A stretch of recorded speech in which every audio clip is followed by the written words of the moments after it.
বন্ধুরা দেখতে পাচ্ছ ভিশনের একটি ইনফ্রারেড কুকার, যেটি আসলে কাজ করছে না। আমি কানেকশন দিলাম বাট কোনোভাবেই কানেকশন পাচ্ছে না। সো আমি এখন প্রাইমারিভাবে একটু চেক করব যেটা আসলে কি সমস্যা রয়েছে, যে এটা কেন লাইন পাচ্ছে না। আমি কানেকশন দিলাম বাট কোনোভাবেই কোনো সিগন্যাল এখানে আসতেছে না। আমার ধারণা যে কোনো কারণে পাওয়ার সার্কিটে কোনো প্রবলেম হয়েছে বা অতিরিক্ত হিটের কারণে যে কোনো একটা প্রবলেম হতে পারে। তো চলো খুলে দেখা যাক।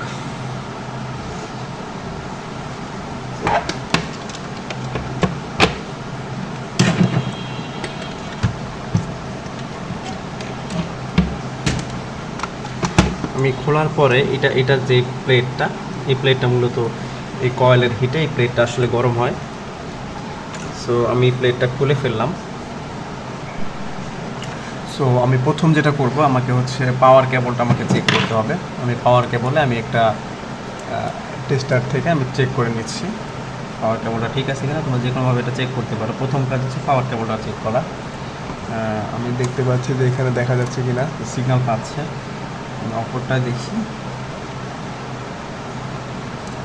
হ্যাঁ পাওয়ার কেবল ওকে। সো কেন লাইন পাচ্ছে না আমাদেরকে সেটা দেখতে হবে। সো ফার্স্ট অফ অল আমাদেরকে যেটা করতে হবে, আমাদেরকে পুরো জিনিসটাকে আনপ্লাগ করতে হবে। ফুল সেট আপটাকে আমি খুলে ফেলবো। খুললে দুটো জিনিস হবে, একটা হচ্ছে এটাকে পরিষ্কার করা হবে এবং দ্বিতীয়ত যে কোথাও কোনো কেবল লুজ আছে কিনা সেটাকে আমরা টাইট করে দিতে পারবো এবং কোনো ফিউজ থাকলে সেটা আমরা চেক করবো যে ফিউজ আছে কিনা। তাহলে চলো এটাকে খোলা যায়।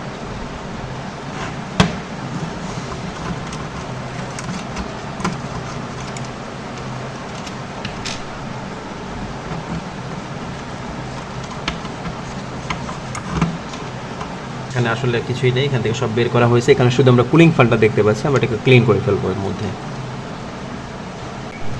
আমরা পুরো জিনিসটাকে খোলার পরে আমরা যেটা পেলাম সেটা হচ্ছে যে এটি হলো মূল প্লেট, যেটা আসলে হিট হয়। এটা হচ্ছে মূলত মূল কয়েলটি। এই কয়েলটি যখন এখানে এসি প্রবাহিত হয় তখন কিন্তু এই কয়েলটি জ্বলে ওঠে বা এই কয়েলটি হিট হয়। এবং এই সার্কিটের কাজ হচ্ছে, এখানে আইসি থাকে, মেমোরিতে যেভাবে কমান্ড দেওয়া রয়েছে, যেমন কত ডিগ্রি, যখন তাপমাত্রা খুব বেশি ডিগ্রি হবে তখন সাথে সাথে এটাকে এইখানে একটা কিন্তু আমরা দেখতে পাচ্ছি টেম্পারেচার কন্ট্রোল হিসাবে এখানে একটা সেন্সর লাগানো আছে। সেন্সরের কাজ হচ্ছে বেশি হিট হলে এটা অটোমেটিক বন্ধ করে দিবে সেন্সরটাকে। এটা আমার পুরোপুরি ক্লিন করা হয়ে গেছে। এখন ক্লিন করার পরে আমরা এখন চেক করলাম, আমি কয়েকটা জিনিস একটু চেক করলাম যে আসলে কানেকশনটা কোথা থেকে কোথায় আসতেছে না। সো আমি যেটা পেলাম যে এখান থেকে কানেকশনটা ডিসি থেকে ইনপুট হচ্ছে ঠিকই, কিন্তু আমার এই যে একটা সার্কিট রয়েছে, সার্কিট থেকে আসার পরে সে যে এই যে এখানে দেখতে পাচ্ছ যে ছোট একটা দেখা যাচ্ছে কিনা, এখানে ছোট একটা কিন্তু এখানে কাট আউট আছে বা সুইচ আছে। এটা কাট আউট বলে। এই যেটার কাজ হচ্ছে যখন খুব বেশি ভোল্টেজ হয় তখন এটা আসলে পুড়ে যায়। সো আমরা দেখলাম যে এখানে কালো তারটা সেই কাট আউট বরাবর আছে। সো এর এই পাশে কিন্তু কোনো বিদ্যুৎ পাস হচ্ছে না। আগে পর্যন্ত ঠিক আছে। এই কালো তার এবং এটা যখন ধরলাম তখন কিন্তু কোনো লাইট জ্বলতেছে না আমার, মানে এখান থেকে কানেকশন নাই। তাহলে আমরা যদি এটাকে ডাইরেক্ট করে দিই অথবা এটাকে আমরা রিপ্লেস করে দিই, সেক্ষেত্রে কিন্তু জিনিসটা চলার কথা। তাহলে আমরা আগে এটা রিপ্লেস করি, রিপ্লেস করার পরে দেখি অন্য কোথাও সমস্যা আছে কি না। আমি রিপ্লেস করার পরে আমি আবার ভিডিওটা অন করছি।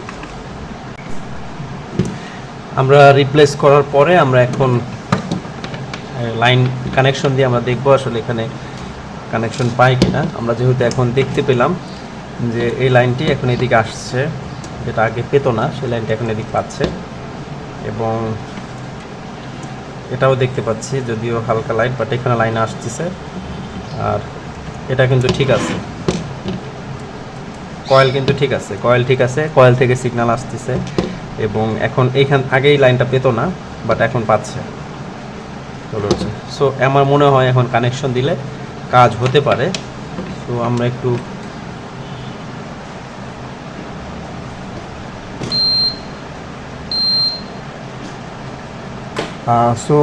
আমি দেখতে পাচ্ছি যে এখানে কানেকশন চলে আসছে, বাট আমি এই অবস্থাতে হিটার লাইন দিব না, যেহেতু আমি সঠিক আমি আবার এটাকে রিপ্লেস করে যে জায়গা মতো ছিল সেখানে বসানোর পরে আবার আমি কানেকশন দিব, দেখি তখন ঠিক আছে কিনা সব কিছু।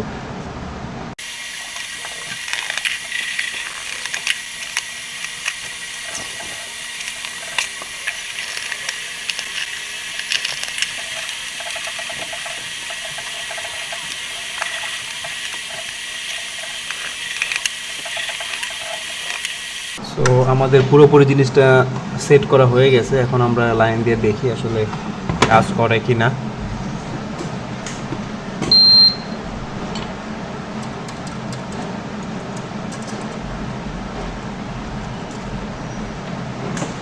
আমরা দেখলাম প্রাইমারি লাইন পাচ্ছে, আমরা উপরের সকেটটা লাগিয়ে দিব।